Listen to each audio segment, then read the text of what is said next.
Si t'es là, c'est que t'aspires à être solide comme Solid Mike. Certes, la vidéo faisant la comparaison entre Dofus et la musculation n'ayant pas fait grand buzz, mais, je dis bien mais, ayant eu de très bons retours, je décide de faire un deuxième EP Dofus. Cette fois-ci, je vais te raconter 3 anecdotes que j'ai vécues sur ou à cause de Fusdo. Car disons-le nous, ce jeu a grave impacté ma vie de jeune geek innocent. La première histoire démarre au Zap d'Astrub. L'ambiance était toujours aussi chaleureuse. Ça floudait, on laguait ses morts, mais hamdoulillah, tout le monde était joyeux. Mais tout bascula au moment où un jeune galipin, je dirais même un vulgaire bébé l'opossum, décida de semer la zizanie en jetant des items au sol. Voyant cela, les gens se ruaient vers lui pour essayer de les ramasser. Et que faisait notre cher Eric à ton avis? Ouais, j'ai décidé de l'appeler Eric. Il récupérait ses propres objets avant que les autres aient le temps de les ramasser. Mais quel intérêt, me direz-vous? C'est simple, son but était de provoquer des gros mouvements de foule pour faire bugger tout le monde au maximum.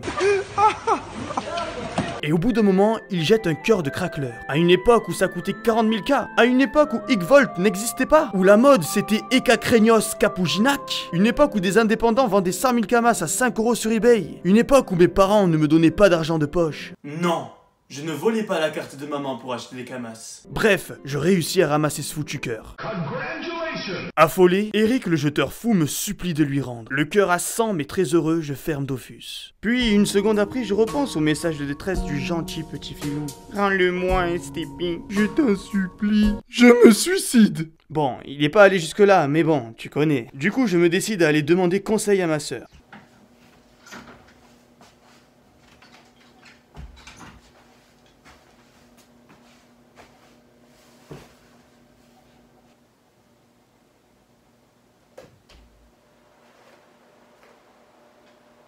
Qu'est-ce qu'il y a? Je lui explique alors l'aventure ou la mésaventure d'Eric et moi.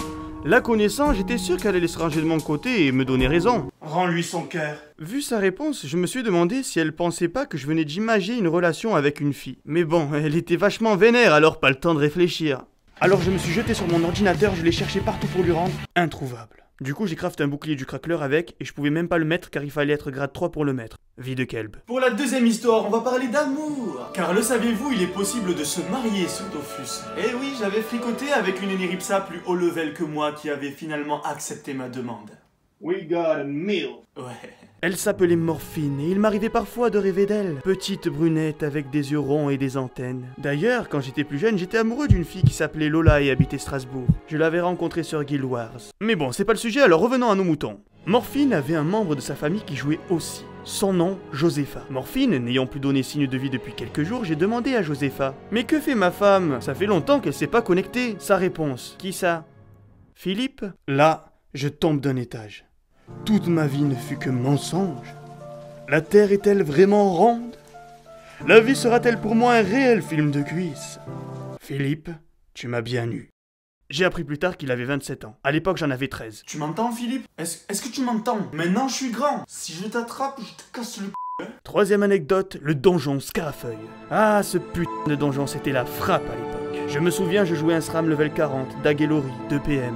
Et j'avais juste une coiffe Scarafeuille vert, plus 11 en force sur la tronche. Pas de cape, mais un petit sac en laine de bouffeton pour le style.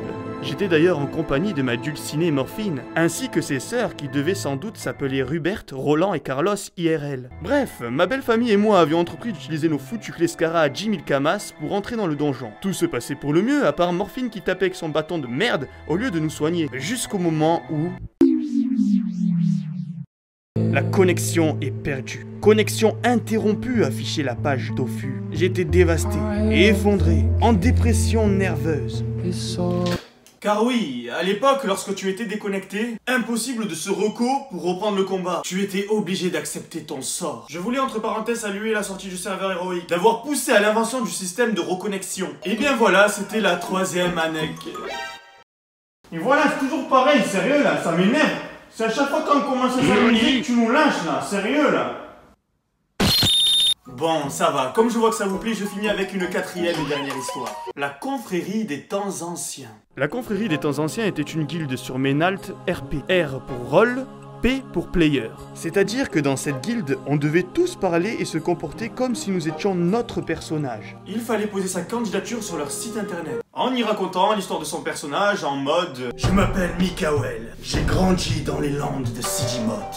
Là où les Ujinac vendent leurs sœurs pour des diamants. Abandonné par mes parents quand je n'étais qu'un enfant. Bla bla bla, t'as compris le concept. Mais moi, 12 ans, ça m'intéressait pas ça. Je voulais des items, des kamas. Ben ouais.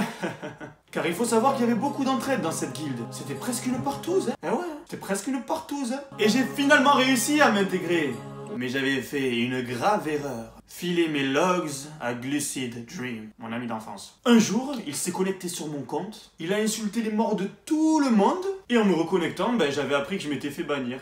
J'espère que la vidéo t'a plu. Si oui, envoie-la à Squeezie. Sur ce, la fête est déjà finie. Reste solide et la vie sera pour toi un film de cuisse.